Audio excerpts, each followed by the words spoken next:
आप देख रहे हैं डार्क फाइल्स। तो चलिए बढ़ते हैं आज की इस कहानी की ओर। इस 21वीं सदी में शायद भीमगढ़ ही एक ऐसा गांव होगा जहां अभी तक बिजली नहीं पहुंची है और ना जाने कितनी सुविधाओं से इस गांव के लोग अभी तक वाकिफ नहीं हैं। कारण भीमगढ़ गांव के लोगों की पुरानी सोच और ढेर सारे अंधविश्वास जिसने यहाँ के लोगों को पूरी तरह से जकड़ कर रखा है। और बदकिस्मती से मेरा भी ताल्लुक इसी गांव से है।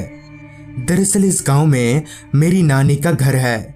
वैसे अगर सच कहूँ तो मुझे मेरी नानी के घर जाना जरा भी पसंद नहीं, मगर मम्मी के दबाव डालने पर मुझे कभी कदार जाना ही पड़ता है।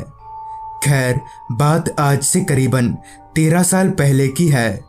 उन दिनों मैं गर्मियों की छुट्टियों में नानी के घर गया हुआ था। चूंकि बिजली की कोई सुविधा नहीं थी, इसलिए सूरज ढलने के बाद अमूमन मैं घर से बाहर ही रहता था। खासकर आबादी से दूर गांव के रास्ते में पड़ने वाली जो टूटी फूटी इमारत है वहीं बैठा रहता। वो शाम भी मैं उसी इमारत की बाहरी सीढ़ियों पर बैठा हुआ था। आसपास सिर्फ खामोशी और खामोशी ही थी। तभी मुझे एक आवाज आई, जैसे कोई जमीन पर लाठी टिकाते टिकाते मेरे करीब आ रहा हो। सिर उठाकर देखा तो पाया कि मेरे नाना जी है। नाना जी धीरे धीरे चलते हुए मेरे बगल में आकर उसी सीढ़ी पर बैठ गए और कहा, क्या करते हो यहाँ रोज रोज? इस पर मैं बोला, कुछ नहीं, बस ऐसे ही। तभी नाना जी बोले, इस जगह के बारे में जानते हो? इस पर मैं बोला, नहीं जानता तो नहीं हूँ, पर जानना चाहूँगा। मेरे इतना बोलते ही नाना जी ने बताना शुरू किया। बात आज से करीब 35 साल पुरानी होगी। उन दिनों मैं यानी नाना जी रेलवे स्टेशन से गांव और गांव से रेलवे स्टेशन के दरमियान तांगा चलाया करते थे। तांगा इसलिए क्योंकि उन दिनों मोटर गाड़ियों का उतना चलन नहीं था, जिस वजह से ज़्यादातर लोग तांगा या बैलगाड़ी में ही सफ़र किया करते थे। उन दिनों ठंड का मौसम चल रहा था। सुबह शाम गांव में चारों ओर सिर्फ कोहरा ही कोहरा दिखता। हालांकि ऐसे मौसम में तांगा चलाना कोई आसान काम नहीं होता, मगर मैं घर में अकेला कमाने वाला था और अगर मैं ही बैठ गया तो कैसे चलता। खैर, उस रात भी रोजाना की तरह ही मैं अपना तांगा लेकर स्टेशन के बाहर खड़ा था। हालांकि अभी उतना वक्त भी नहीं हुआ था, यहीं कोई 8 साढ़े 8 ही बज रहे होंगे, मगर कड़कड़ाती ठंड के कारण सब कुछ बहुत खाली खाली था। मैं भी किसी आखिरी सवारी का ही इंतज़ार कर रहा था ताकि उसे छोड़ते हुए मैं घर चला जाऊं। और आखिरी सवारी मिलने का अब एकमात्र जरिया था आखिरी ट्रेन, जिसके स्टेशन में आने का वक्त था रात 9 बजे का। यानी अभी मुझे आधा 1 घंटा इस ठंड में जमना पड़ेगा। खैर, और कोई चारा भी नहीं था, लिहाजा मैं तांगे से उतरा और थोड़ी लकड़ी वगैरह जमा करके एक जगह पर आग जलाकर बैठ गया। सनसनाती सर्द हवाओं के बीच आग की गर्म लपटें शरीर को काफ़ी सुकून दे रही थी। मेरे बगल में खड़ा मेरा घोड़ा भी एकदम शांत हो गया। शायद वो भी आग की गर्माहट का मजा ले रहा था। अभी मेरा शरीर थोड़ा गर्माया ही था कि तभी किसी ने पीछे से कहा, भैया हरिपुर गांव चलोगे? मैं पीछे मुड़ा तो पाया कि एक लड़का लड़की है। लड़की ने अपना चेहरा घूंघट से ढक रखा था। खैर, मैं बोला, देखिए मैं हरिपुर तो जाता नहीं हूँ, पर अगर आप लोगों को जाना ही है तो ठीक है, बैठिए। मेरे से ये सुनकर वो दोनों लड़का लड़की तांगे में चढ़कर बैठ गए। मैं भी तुरंत ही तांगे में बैठा और घोड़े को हाँकते हुए आगे बढ़ाया। वो पगडंडी जिस पर तांगा अभी सरपट दौड़ रहा था, उस पर घना कोहरा होने की वजह से ज्यादा दूर तक दिख नहीं रहा था। तांगे में जल रही लालटेन ही वहां रोशनी का एकमात्र जरिया थी।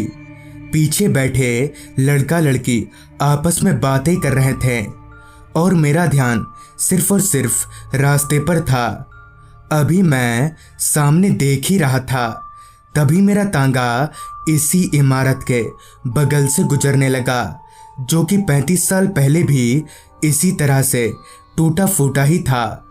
मगर तभी मैंने देखा इमारत की सीढ़ियों पर एक औरत बैठी है। खैर, मैंने उस औरत पर उतना ध्यान नहीं दिया और निगाहों को रास्ते पर घुमा लिया। थोड़ी देर बाद मेरा तांगा हरिपुर गांव पहुंचा, जहां वो दोनों लड़का लड़की उतर गए। फिर मैंने अपना भाड़ा लिया और तांगा घर की ओर मोड़ लिया। रात अब और भी काली और घनी हो चुकी थी। रास्ते पर दूर दूर तक मेरे अलावा इंसान तो क्या, एक कुत्ता तलक भी नजर नहीं आ रहा था। ऊपर से कोहरा इतना घना था कि अगर कोई इंसान होगा तो भी नहीं दिखेगा। चलते चलते अब मेरा तांगा फिर से उसी इमारत के पास पहुंच चुका था। मैंने एक नज़र उस टूटी फूटी इमारत को देखा तो मैं दंग रह गया, क्योंकि वही औरत अभी भी उसी तरह से इमारत की बाहरी सीढ़ियों पर बैठी हुई थी। मुझे लगा पक्का ये औरत या तो रास्ता भटक गई है या फिर इसे कोई मदद चाहिए। लिहाजा मैंने उस इमारत के पास अपना तांगा रोका। मगर पता नहीं क्यों मैंने जैसे ही तांगा रोका कि मेरा घोड़ा जोर जोर से चिल्लाने लगा। ऐसा लग रहा था जैसे वो किसी चीज को देखकर डर रहा हो। खैर, मैं तांगे से नीचे उतरा और घोड़े का पीठ सहलाकर उस औरत की ओर बढ़ने लगा, मगर मेरा घोड़ा अभी भी चीखे जा रहा था। मैं उस औरत के पास गया और बोला, क्या बात है, कहीं जाना है क्या आपको? मैं छोड़ दूं? मगर मेरी बात पर उस औरत का कोई जवाब नहीं आया। वो जैसे अपना सिर झुकाकर बैठी थी उसी तरह से बैठी रही। मैंने फिर पूछा, देखिए, कहीं जाना है तो बता दीजिए, भाड़ा नहीं लूंगा मैं। मगर इस पर भी वो कुछ नहीं बोली। मैंने सोचा शायद कोई पागल वागल होगी, इसलिए मैंने भी फिर कुछ बोला नहीं और पलटकर तांगे की ओर बढ़ने लगा। मेरा घोड़ा अभी भी चीखे जा रहा था। मैंने फिर से एक बार घोड़े का पीठ सहलाया और तांगे में चढ़कर वहां से चलता बना। थोड़ी दूर चलने पर ही पता नहीं क्यों मुझे ये एहसास होने लगा जैसे मेरे अलावा तांगे में कोई और भी है। अभी मुझे ये एहसास हो ही रहा था कि तभी तांगे का एक पहिया किसी खड्डे में पड़कर उछला, जिसके साथ ही तांगे में एक आवाज गूंज गई। वो आवाज पायल छमछमाने की थी। मगर ये कैसे हो सकता है? किसी बेवकूफ की तरह मैंने पीछे मुड़कर भी देखा कि तांगे में कोई है तो नहीं, मगर ऐसा कुछ नहीं था। ना तो कोई औरत थी और ना ही कोई ऐसी चीज जिससे पायल छमछमाने की आवाज निकले। मैं डर गया, वो भी इस कदर कि घोड़े को तेजी से हाँकने लगा। घोड़े ने अभी रफ्तार पकड़ी ही थी कि तभी पीछे से एक आवाज ने मेरे कान में दस्तक दिया, भैया धीरे चलाइए ना, कोई जल्दी नहीं है। और हाँ, मैं पागल नहीं हूँ। ये आवाज सुनकर मेरे पैरों तले जमीन खिसक गई। मैं जानता था कि पीछे कौन होगा, मगर मेरे में इतनी हिम्मत नहीं बची थी कि मैं पीछे मुड़कर देख सकूं। मैंने बिना किसी सवाल जवाब के घोड़े को हाँकना कम कर दिया, जिससे तांगे की रफ्तार अपने आप ही कम हो गई। मैं डर से कांप रहा था, क्योंकि मैं जानता था कि मेरे पीछे बैठी वो औरत कोई आम इंसान नहीं है, और अगर मैंने कोई भी चालाकी दिखाई तो मेरा काम तमाम हो जाएगा। इसलिए मैं अपना मुंह बंद करके बस तांगा चलाए जा रहा था। ऐसे ही कुछ दूर चलते रहने पर पीछे बैठी उस औरत ने तांगा रोकने को कहा। मैंने जैसे ही तांगा रोका कि मुझे किसी के टांगे से उतरने का एहसास होने लगा। मैंने जब तिरछी नज़र से पीछे देखा तो मेरे होश उड़ गए, क्योंकि वही औरत टांगे से उतरकर जा रही थी। मगर डरा देने वाली बात तो ये कि वो औरत जमीन से थोड़ा ऊपर उड़कर चल रही थी। फिर मैंने जो तांगा भगाना शुरू किया तो सीधे घर पर ही रुका। मगर वो औरत कौन थी और उस इमारत के पास क्या कर रही थी, ये आज तक पता नहीं चल पाया। नाना जी से पूरी कहानी सुनकर मैंने कहा, पर नाना जी, अब वो औरत कहाँ होगी? इस पर नाना जी ने जो कहा उसे सुनकर मेरे रोंगटे जाग गए। तुम्हारे ठीक पीछे ही बैठी है। मैं झट से पीछे मुड़ा, मगर वहां कोई नहीं था। मेरा डरा हुआ चेहरा देख नाना जी ने कहा, मजाक कर रहा था, चलो घर चलो। फिर मैं और नाना जी वहां से जाने लगे।